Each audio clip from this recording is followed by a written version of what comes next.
Your back affects your daily health. Welcome to another installment of Your Spine, Your Health.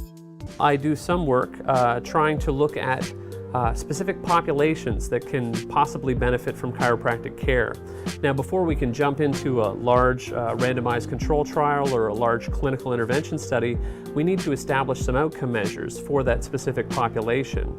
And so right now, we're working on lumbar spinal stenosis, specifically degenerative lumbar spinal stenosis, and developing some quantitative outcome measures to try to evaluate that population. This type of information is multifaceted, but more importantly, it will help a spine surgeon, neurologist, chiropractic doctor, and many other health professionals. That's one of the real reasons why it's a particularly interesting pathology to study, because spine surgeons in general have a very long wait list before someone is able to get in to see them.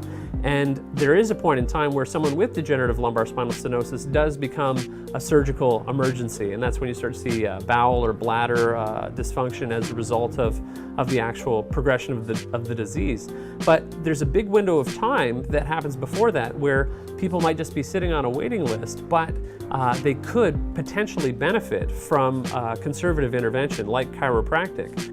By establishing where patients can benefit with chiropractic care, we continue to create positive health changes.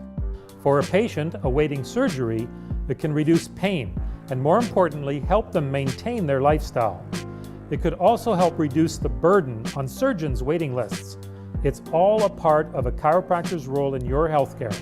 Our goal is to try to bring more science to the understanding of the practice of chiropractic in terms of the clinical populations that we can see who may benefit from care, and in terms of the referral patterns, and in terms of just trying to explain what we deliver as chiropractors. If we can use more empirical scientific evidence to describe that, then we have a very strong leg to stand on as a profession.